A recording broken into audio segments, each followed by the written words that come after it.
3 generations of the Sullivan family had managed other people's money. My grandfather started our firm in 1962 with nothing but a desk, a telephone, and an unshakable belief in ethical investment practices.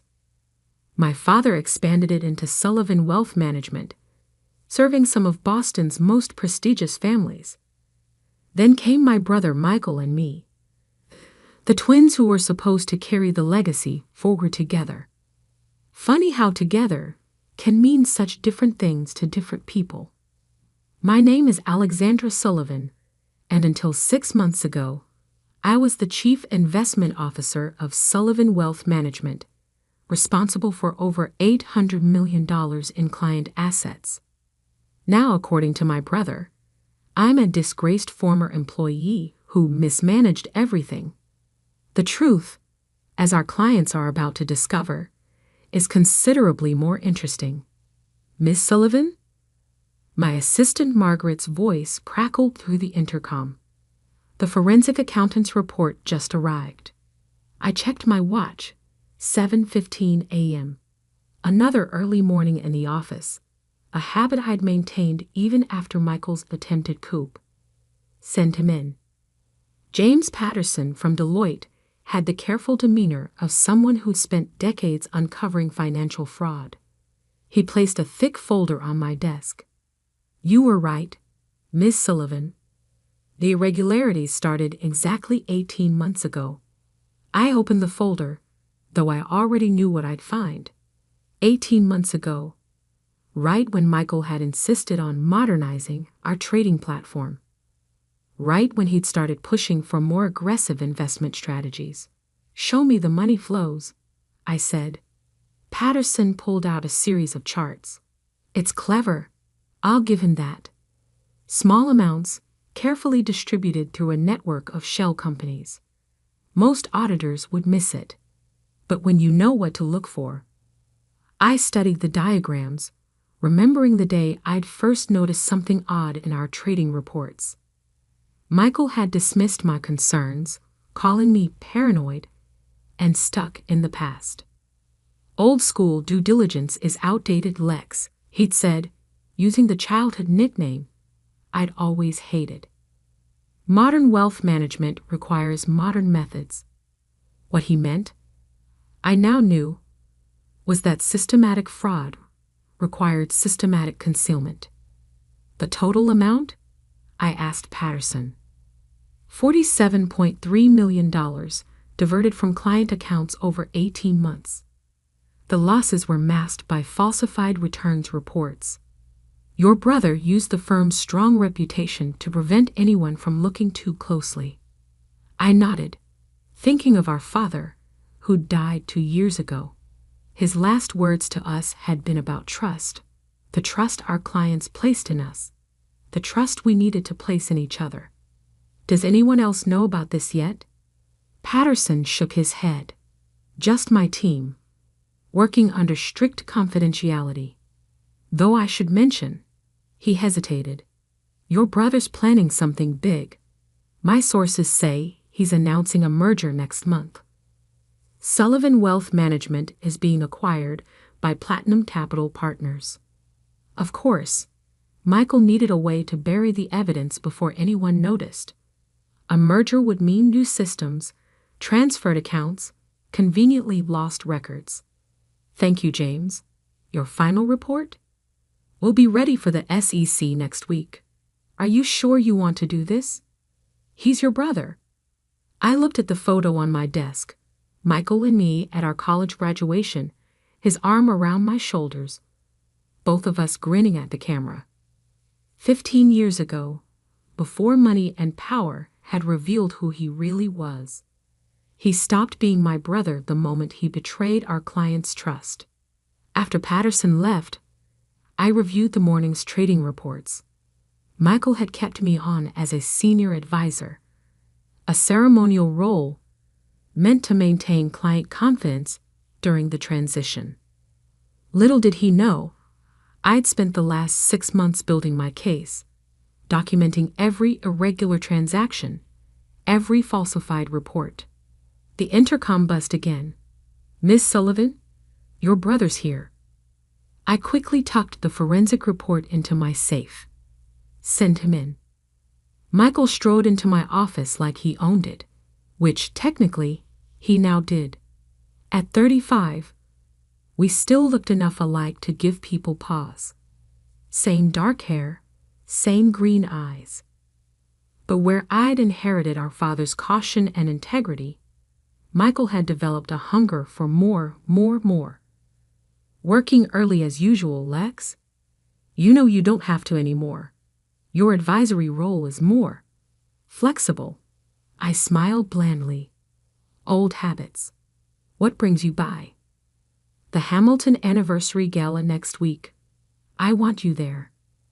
The Hamilton family had been clients since our grandfather's time. Their annual charity gala was Boston's premier financial event. Of course, I wouldn't miss it. Good. He perched on my desk, a habit he knew I hated. I'll be making some announcements. Big changes coming. The merger with Platinum Capital will take us to the next level. Fascinating. Will you be announcing this special investment vehicle too? The one you've been running through Cayman Islands accounts.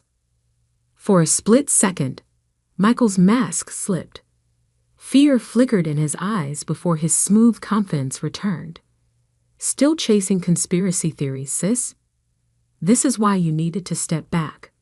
You're too caught up in details, missing the bigger picture.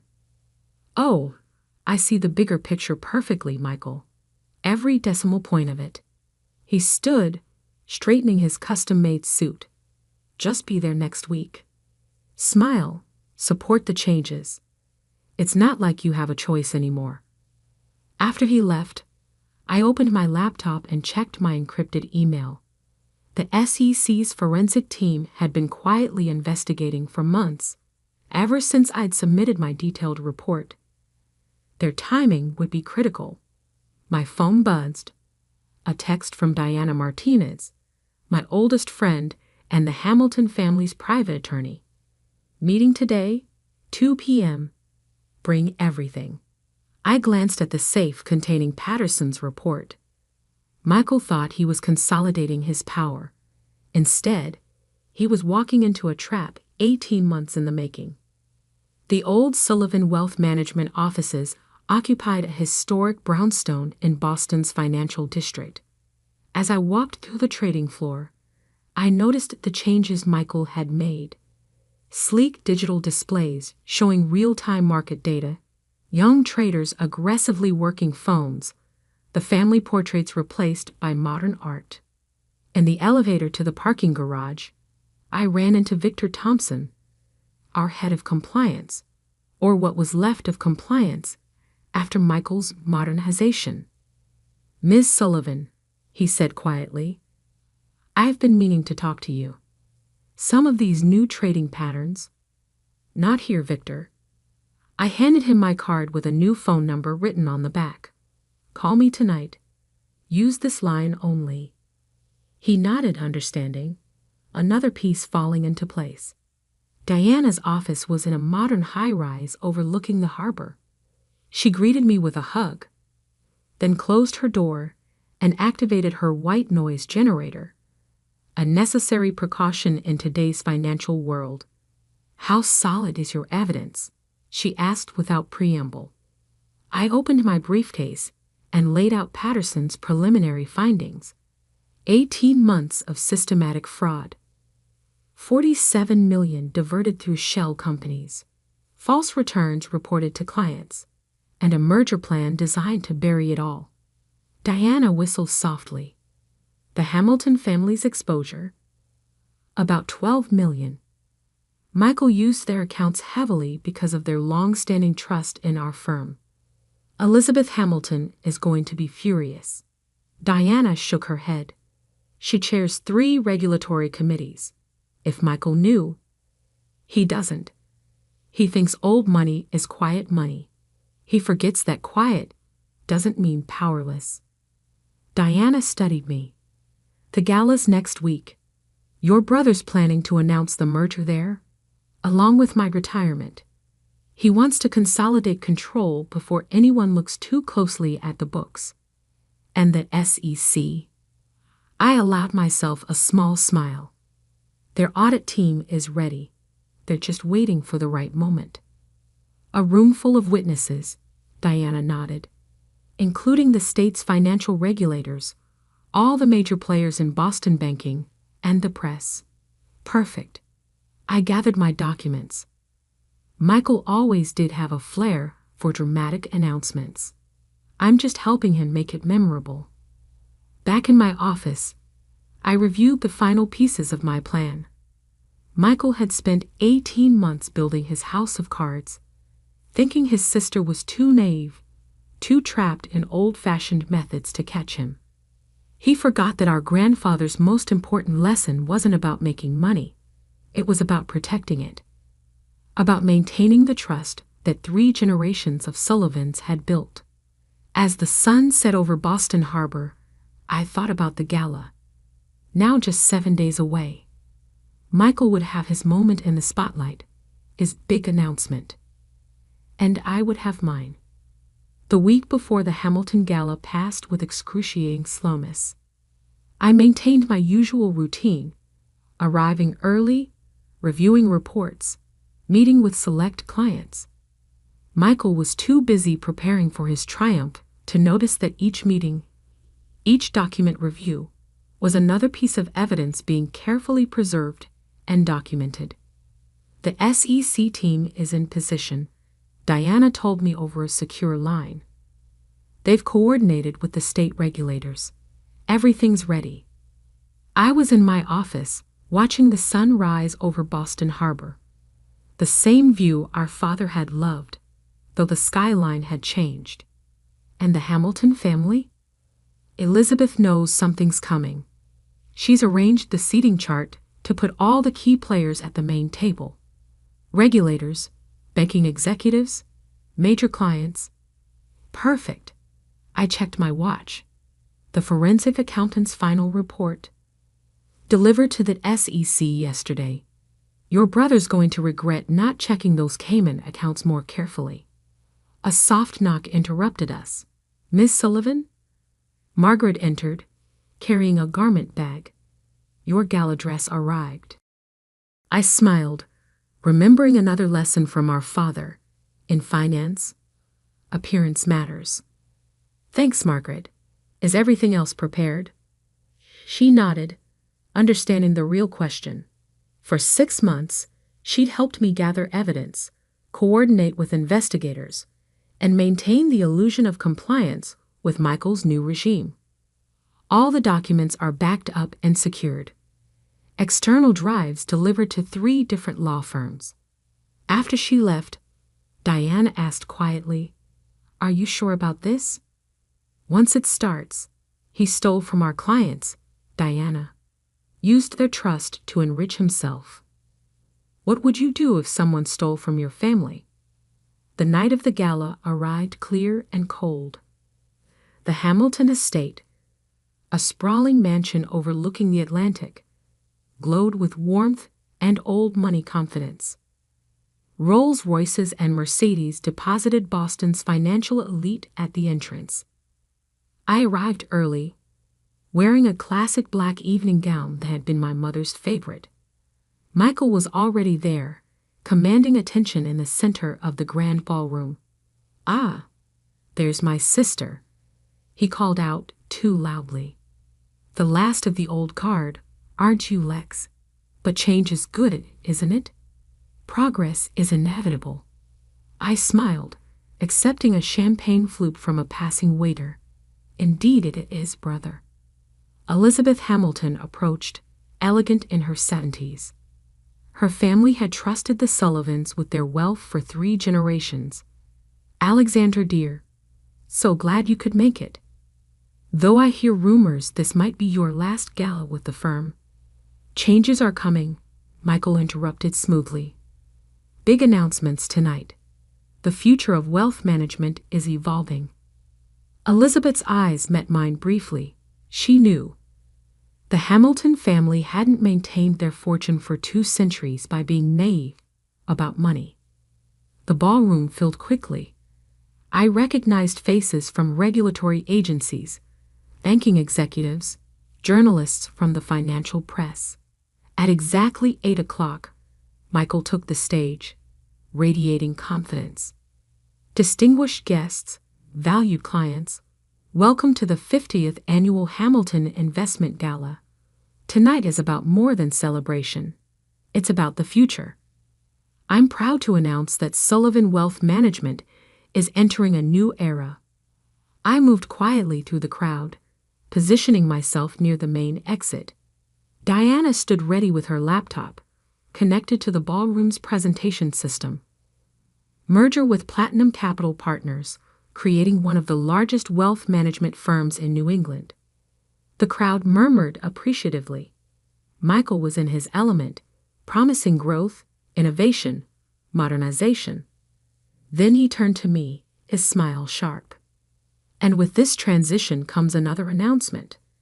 My sister Alexandra, after careful consideration, has decided to retire. Her old-fashioned methods, while admirable, are no longer suited to modern finance. Actually, I said clearly, my voice carrying across the suddenly quiet room, I have an announcement of my own.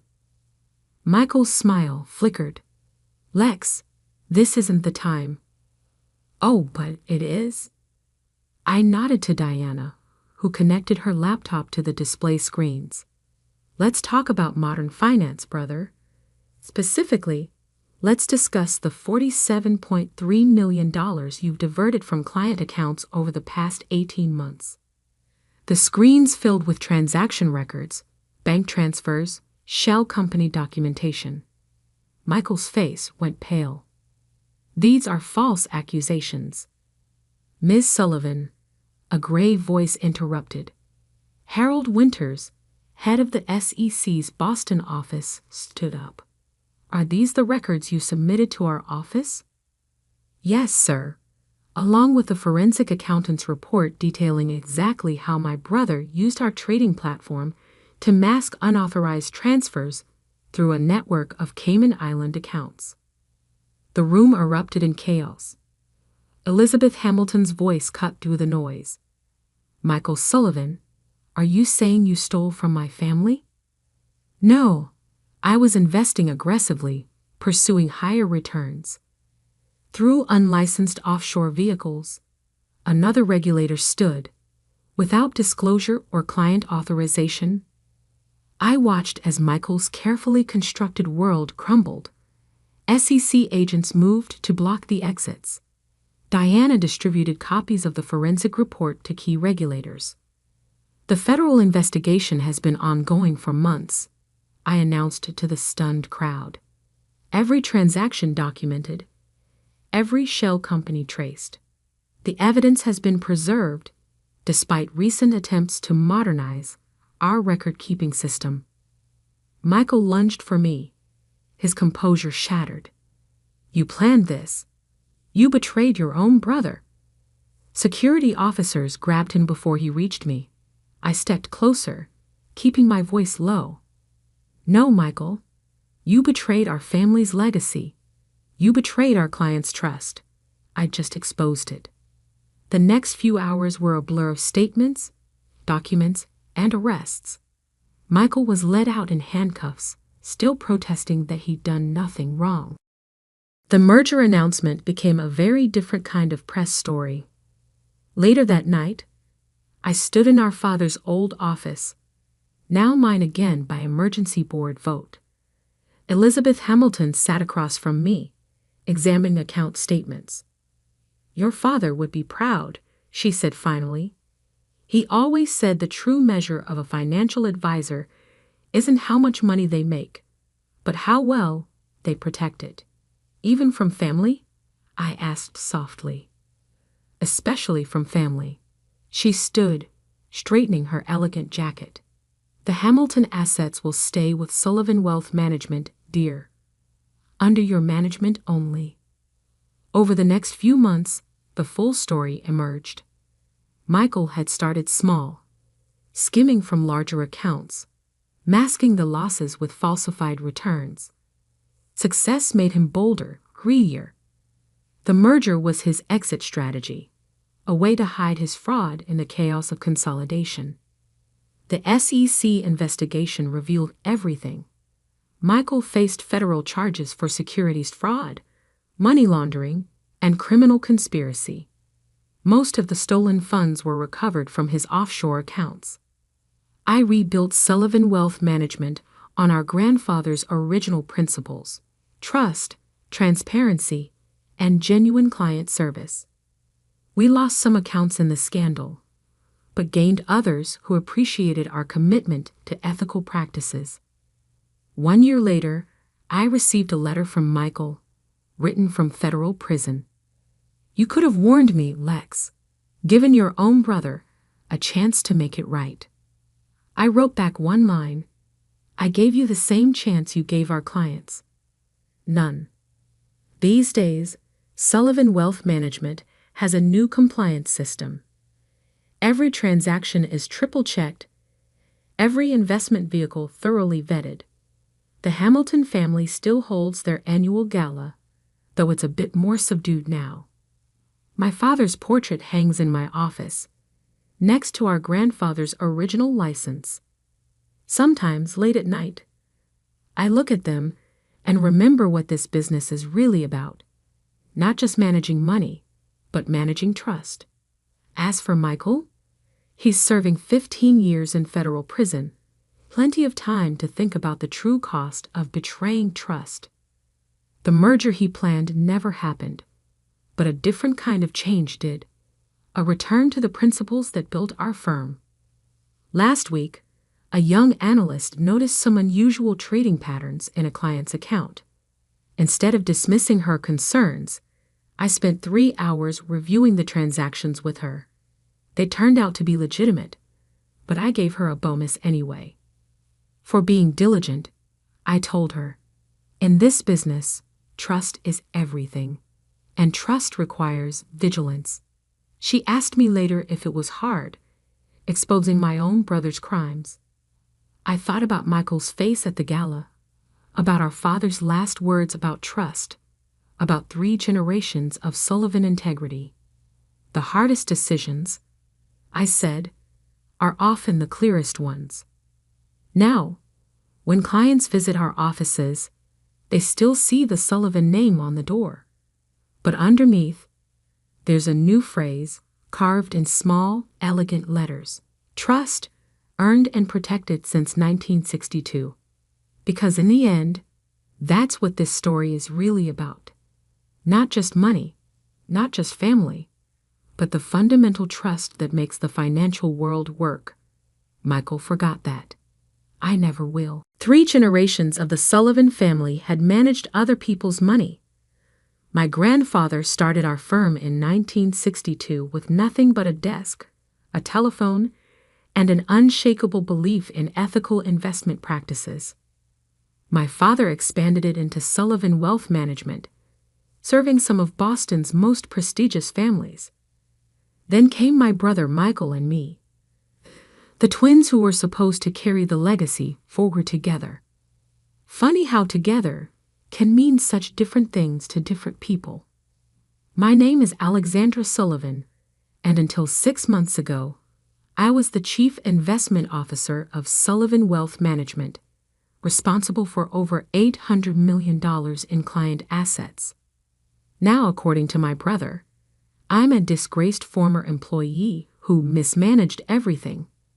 The truth, as our clients are about to discover, is considerably more interesting. Miss Sullivan? My assistant Margaret's voice crackled through the intercom. The forensic accountant's report just arrived. I checked my watch. 7:15 a.m.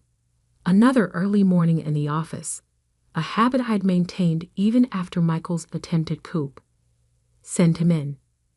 James Patterson from Deloitte had the careful demeanor of someone who'd spent decades uncovering financial fraud. He placed a thick folder on my desk. You were right, Miss Sullivan. The irregularities started exactly 18 months ago. I opened the folder, though I already knew what I'd find. 18 months ago, right when Michael had insisted on modernizing our trading platform, right when he'd started pushing for more aggressive investment strategies. "Show me the money flows," I said. Patterson pulled out a series of charts. "It's clever. I'll give him that. Small amounts, carefully distributed through a network of shell companies. Most auditors would miss it. But when you know what to look for." I studied the diagrams, remember